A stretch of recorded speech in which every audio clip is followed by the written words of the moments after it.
जिस लड़का लड़की का विवाह नहीं होता ना, तो सोमवार के दिन उसको शमी पत्र के नीचे बिठाकर और शमी के वृक्ष के नीचे बिठाकर शमी वृक्ष के जड़ की मिट्टी का तिलक लगाकर हाथ में शमी वृक्ष के हाथ में लड़का या लड़की के हल्दी लगाकर शमी वृक्ष पर छापे लगाकर और वहीं पर उसका मीठा मुंह करा दिया जाता है, तो 3 महीने में विवाह हो जाता है। स्कंद पुराण। सोमवार के दिन भगवान शंकर को अगर जल चढ़ाया जाता है तो हमारे घर में शीतलता का अनुभव होता है। मंगल जो भी सोमवार पड़े आप उस पर कर लीजिए। एक बात बहुत ध्यान दीजिएगा, अगर कहीं नौकरी नहीं लग रही है, सर्विस नहीं है, नौकरी नहीं है और आप कई बार इंटरव्यू दिया है, एग्जाम में बैठ भी गए, कंपटीशन एग्जाम में भी बैठे हो, और अगर नहीं हो रहा, कंपटीशन एग्जाम क्लियर नहीं हो रहा, या सीए का एग्जाम है या अन्य चीजों की पढ़ाई आप कर रहे हैं या कहीं नौकरी के लिए अप्लाई कर रहे हैं, नहीं हो रहा है, 5 शमी पत्र, कितने जम के बोलो जरा, 5 शमी पत्र, 5 बेल पत्र, 5 मूंग के दाने, काय के दाने, मूंग, 5 मूंग के दाने, 5 सफेद पुष्प, कोई भी सफेद पुष्प जो आपको मिल जाए, शिव जी को समर्पित कर 1 लोटा पानी, नाम और गोत्र बोलकर, और जिस एग्जाम में बैठ रहे हो, जिस कंपटीशन एग्जाम में बैठ रहे हो, उसका स्मरण कर आपको छोड़ना है।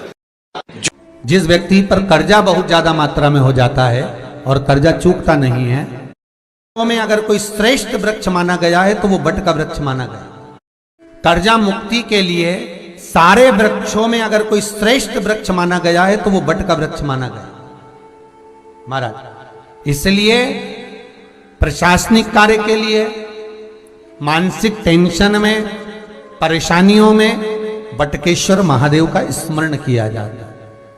और यदि निवेदन करूंगा, बहुत ज्यादा यदि आपको कर्जा हो गया है, बहुत ज्यादा कर्जा हो गया और वो कर्जा चूक ही नहीं रहा, तो थोड़े दिन बड़ के पेड़ के नीचे आप बटकेश्वर महादेव के लिए 1 लोटा पानी, उसमें थोड़ा सा पिसा हुआ चावल पीस के गला लेना चावल को और पीस लेना, पीस के उस पानी में मिला लेना और मिलाकर उसमें थोड़ी सी हल्दी पिसी हुई डालकर बटकेश्वर महादेव के नाम से बड़ के पेड़ के नीचे अपनी कामना कर जो कर्जा हुआ है उस कर्जे का भान देते हुए, स्मरण देते हुए छोड़ दीजिए महाराज। 2 या 3 सोमवार एक ही जगह पर करना, 3 सोमवार बाद वहीं से बड़ के पेड़ की थोड़ी सी जड़ उठा लाना और उस जड़ को एक कोई धागे में बांधकर या तो अपनी गले में डाल लो या अपनी जेब में पटक लो, उसको थोड़े दिन पटक कर रखना, लगभग 2 से 3 महीना पटक कर रखो। वो जड़ जैसे बड़ का पेड़ विस्तार होता है, पानी गिरे ना गिरे, जल वृष्टि हो ना हो, गर्मी पड़े ना पड़े, उसको कोई फर्क नहीं पड़ता, बड़ का वृक्ष आप रूप फैलता जाता, उसकी जड़ें अपने आप प्रबल होती है। उसी तरह ये बटकेश्वर महादेव कहीं से भी अगर जड़ आपके पास में रखी है 1 महीना, 2 महीना, 3 महीना तक, तो ये जड़ अपने आप लक्ष्मी को पकड़कर खींच कर लाती है और कर्जे से मुक्त कर देती है। बटकेश्वर महादेव का स्मरण सुख का देना हो। सोमवार को 3 नियम बना लो। जिस दिन मेरा भोले बाबा तुम पर कृपा कर दे, उस दिन सोमवार का एक नियम बना कि महीने का 1 सोमवार मुझे ऐसा करना है, 3 नियम धारण करना है महीने के सोमवार को। पहला, सुबेरे जाकर शंकर भगवान को 1 लोटा जल चढ़ाना है। दूसरा, दोपहर के समय पर जाकर मुझे बेलपत्री के वृक्ष के नीचे एक चावल का दाना रखकर बेलपत्री की 7, 11, 21, 108, 51 जितनी परिक्रमा आप लगा सकते हो वो लगाना है। और तीसरा, बेलपत्री के वृक्ष के नीचे और शंकर के मंदिर के दरवाजे पर मुझे 1 घी का दीपक लगाना है। बस ये 3 नियम जिसने महीने में 1 बार ले लिया, समझ लो उसको पीछे हटने की जरूरत ही नहीं, वो आगे ही बढ़ेगा। महीने के किसी 1 सोमवार का ऐसा नियम बना लो कि मुझे 3 नियम धारण करना है। महीने के किसी भी 1 सोमवार को, हम ये नहीं कहेंगे कि तुम सोमवार 5 पढ़ रहे हैं तो 5 को करो, 4 पढ़ रहे हैं तो 4 को करो, 3 पढ़ रहे हैं तो 3 को करो।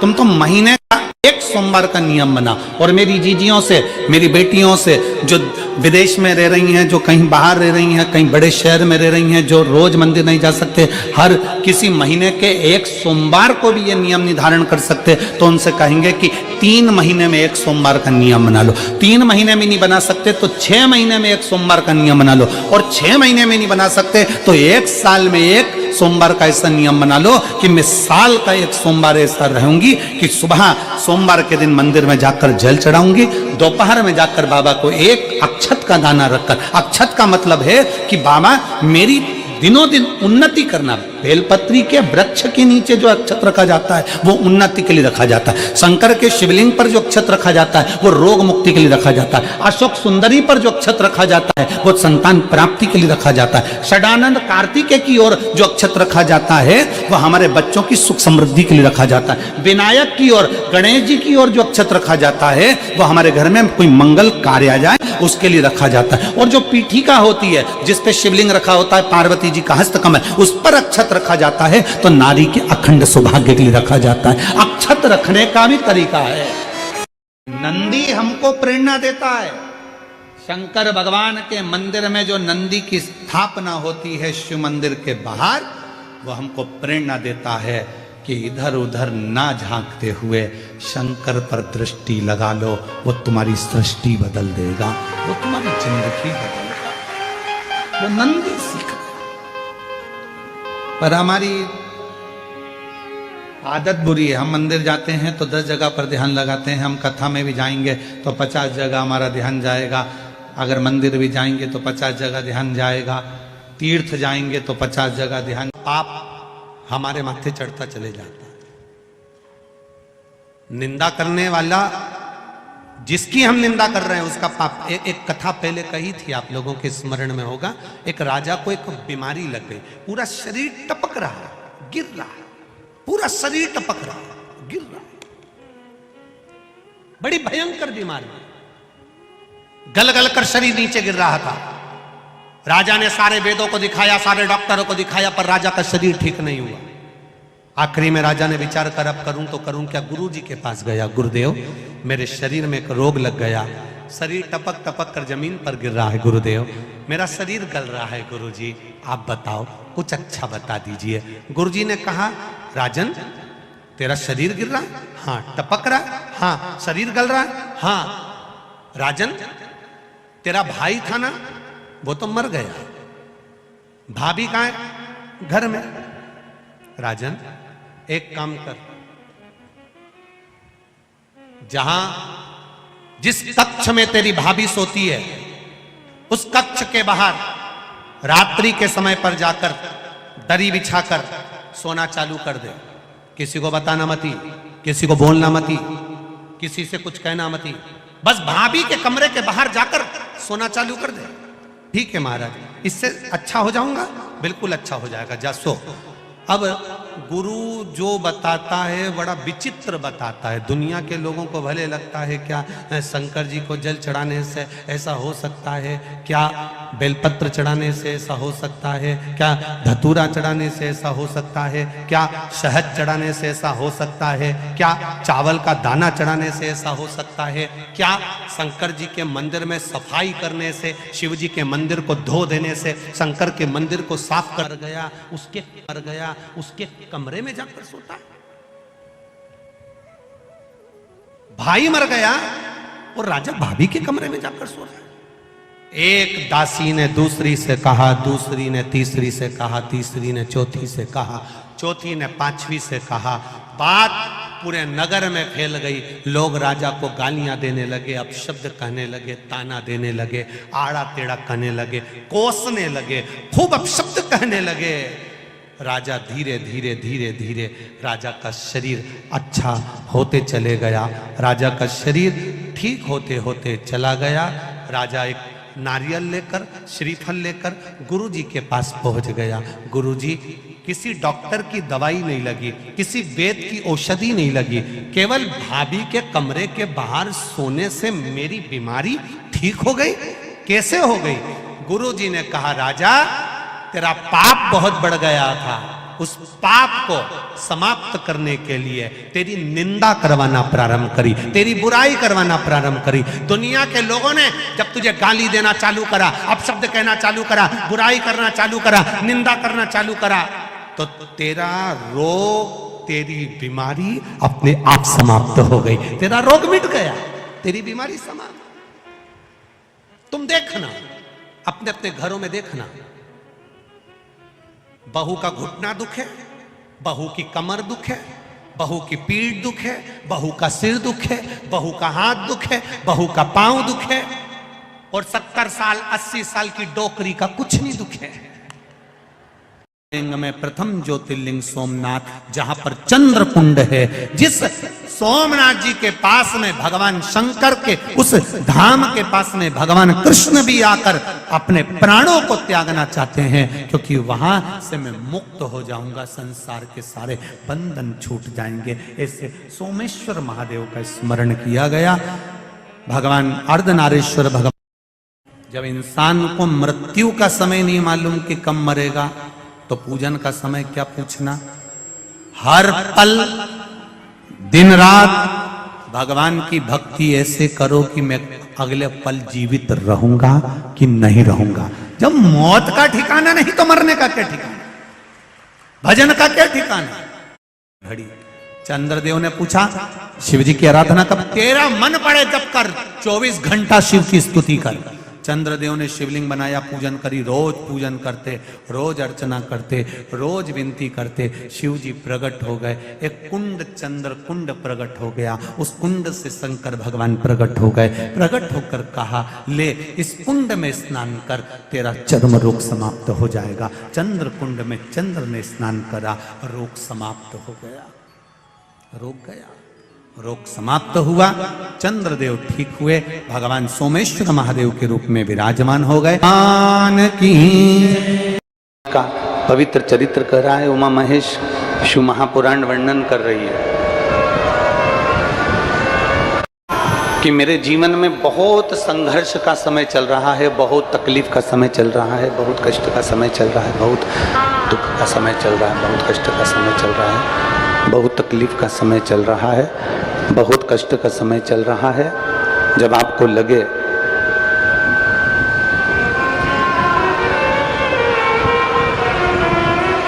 जब आपको महसूस होने लगे कि बहुत कष्ट का समय है, बहुत तकलीफ का समय है, बहुत कष्टप्रद समय चल रहा है, शिव महापुराण की कथा कहती है 2 बेलपत्र,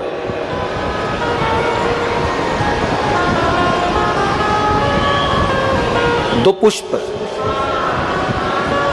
एक बेलपत्र पर श्वेत पुष्प और एक बेलपत्र पर लाल पुष्प।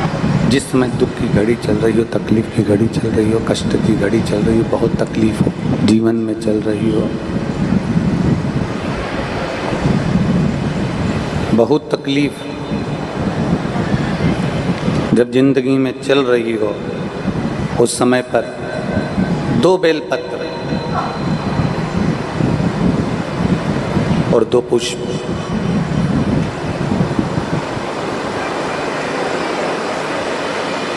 दो बेलपत्र और 2 पुष्प। एक पुष्प लाल लेना है, एक पुष्प लाल लेना है और एक पुष्प श्वेत लेना है।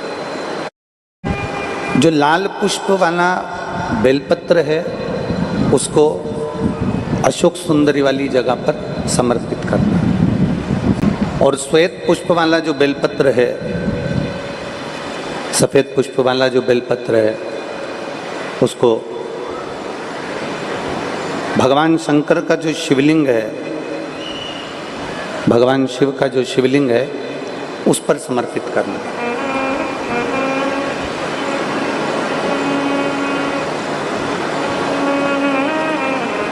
एक जो लाल बेलपत्र, लाल पुष्प का जो बेलपत्र है, लाल पुष्प वाला जो बेलपत्र है, अशोक सुंदरी वाली जगह पर, और श्वेत पुष्प का जो बेलपत्र है वो सफेद पुष्प वाला बेलपत्र भगवान शंकर के शिवलिंग पर समर्पित। अपने दिल की कामना अपने मन से बाबा से प्रार्थना करो, अपने हृदय से भगवान शिव को कहो और दिल से देवादिदेव महादेव को कह कर आओ, दिल से, हृदय से।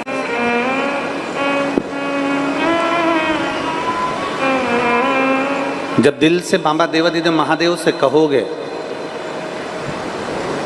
हृदय से भगवान शंकर से प्रार्थना करोगे, तो देवादिदेव महादेव सुनेंगे जरूर।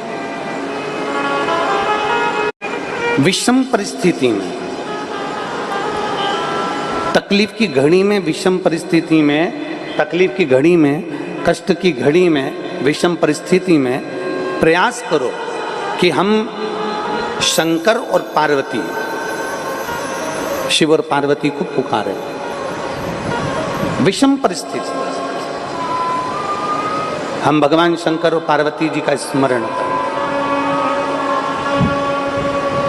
विषम परिस्थिति में हम देवादिदेव महादेव और माता पार्वती का स्मरण करें। पार्वती जी को भी जल चढ़ाने जाना पड़ेगा।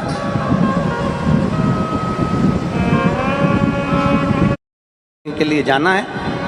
शिव महापुराण की कथा कहती है, आप अगर हृदय रखकर जड़ ध्यान देंगे, जैसे ये शिवलिंग है, ये जलाधारी है, और अगर आप हृदय रखकर, जब हम देवादिदेव महादेव को जल चढ़ाते हैं, शंकर जी को जल चढ़ाते हैं, और वहीं जल चढ़ाते चढ़ाते आप अशोक सुंदरी वाली जगह अर्थात माता पार्वती जी का हस्तकमल और अशोक सुंदरी वाली जगह पर भी अपने जल को थोड़ी सी धार लगा देते हैं, तो शंकर और पार्वती दोनों को ही वो जल समर्पित हो जाता है। वैसे तो शिव महापुराण की कथा ये कहती है कि केवल एक देवादिदेव महादेव को जल चढ़ा देने से, शिव महापुराण की कथा कहती है केवल एक देवादिदेव महादेव को जल समर्पित कर देने से 33 कोटि देवता, चाहे फिर उसमें गणेश जी हों, कार्तिकेय जी हों, जगदम्बा अम्बा हो, चाहे नवग्रह देवता हों, चाहे पंचलोकपाल हों, षोडश मातृका हों, 64 योगनियाँ हों, सारे देवी देवता उस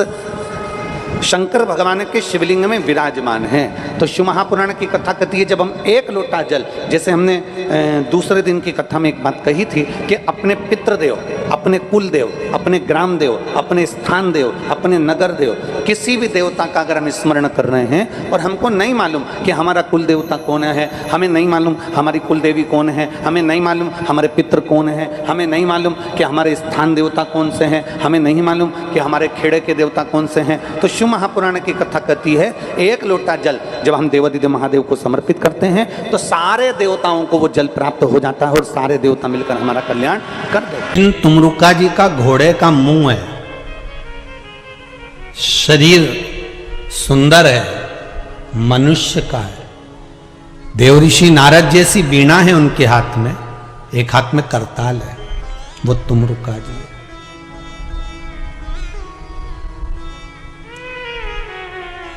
वो तुमरुका जी जो शिव महापुराण की कथा को कर रहे हैं, बाच रहे हैं, सुना रहे हैं।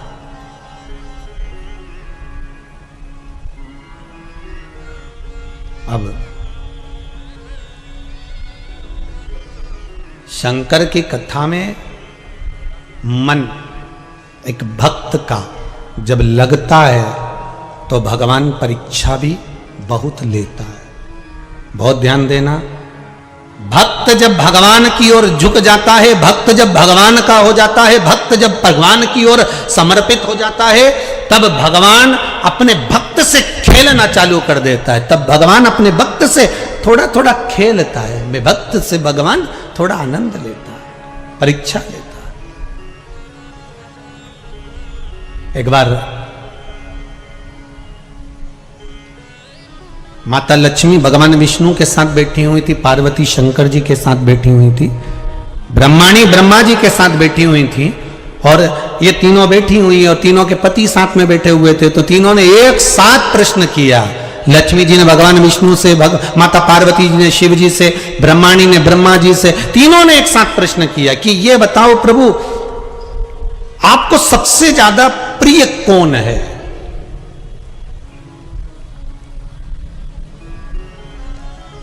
और प्रभु ये भी बता दीजिए कि आपसे बड़ा कौन है? अब भगवान से बड़ा कौन हो सकता है? आपसे बड़ा कौन है? तो भगवान विष्णु और भगवान शंकर और भगवान ब्रह्मा तीनों एक साथ बोल दिए, हमसे बड़ा हमारा भक्त होता है, हमारा भक्त हमसे बड़ा।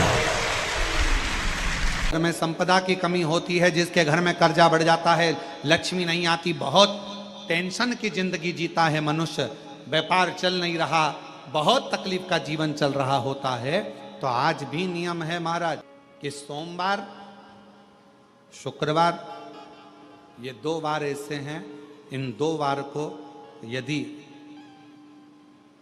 कटोरी में थोड़ा सा शहद रखकर, मधु रखकर यदि लक्ष्मी जी का स्मरण किया जाए और माता लक्ष्मी जी का स्मरण कर कर एक लाल पुष्प उस कटोरी के सम्मुख में माता लक्ष्मी का नाम लेकर रखा जाए और बाद में वही शहद, वही मधु और वही पुष्प